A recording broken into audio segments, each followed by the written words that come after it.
नंदलाल है कोनो बने गोपपाल है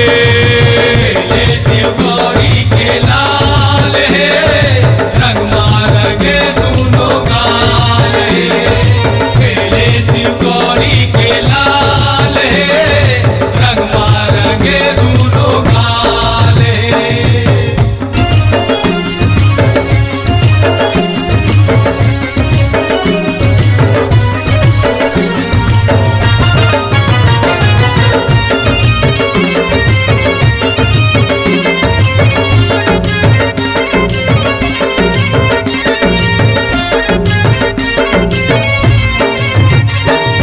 जोगनी परे दिन बने गोपी नारी जोगनी परे दिन बने गोपी नारी रंग मारंगे होगे गोरी लेकारी रंग मारंगे होगे गोरी लेकारी जोगनी परे दिन बने गोपी नारी जोगनी परे दिन बने गोपी नारी रंग मारंगे होगे गोरी लेकारी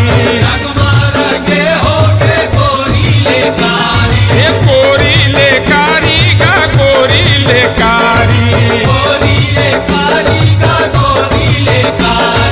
गोरी लेकारी गा गोरी लेकारी गोरी लेकारी गा गोरी लेकारी झूले जम्मो गण बैताल है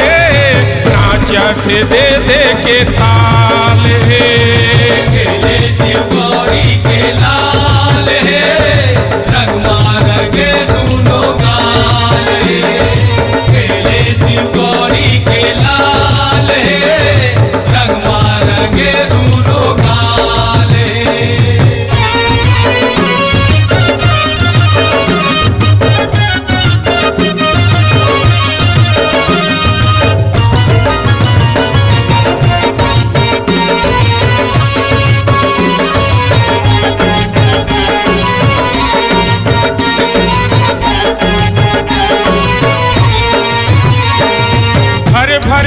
पिचका मारे त्रिपुरारी, भर भर के पिचका मारे त्रिपुरारी, गौरी के भिज गए चुनरी और साड़ी, गौरी के भिज गए चुनरी और साड़ी, भर भर के पिचका मारे त्रिपुरारी, भर भर के पिचका मारे त्रिपुरारी, गौरी के भिज गए चुनरी और साड़ी, गौरी के भिज गए चुनरी और साड़ी, चुनरी और साड़ी गा चुनरी और साड़ी, चुनरी और साड़ी का चुनरी और साड़ी, और चुनरी और साड़ी गा चुनरी और साड़ी, चुनरी और साड़ी का चुनरी और साड़ी, नंदी भृंगी के ये चाल है, पी के माथे प्रेम लाल है,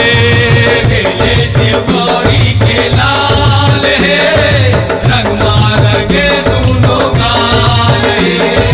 खेले शिव गौरी के लाल है, रंग मारंगे दोनों गाल है, ये चारों डहर लाले लाल, लालो डहर लाले लाल, उड़त हवाए रंग गुलाल, उड़त हवा रंग गुलाल, फागुन महीना ये सो साल है,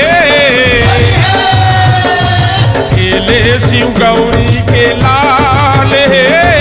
रंग मारंगे दोनों गाल है, खेले शिव गौरी के लाल है, रंग मारंगे दोनों गाल है, खेले शिव गौरी के लाल है, रंग मारंगे दोनों गाल है, खेले शिव गौरी के लाल है,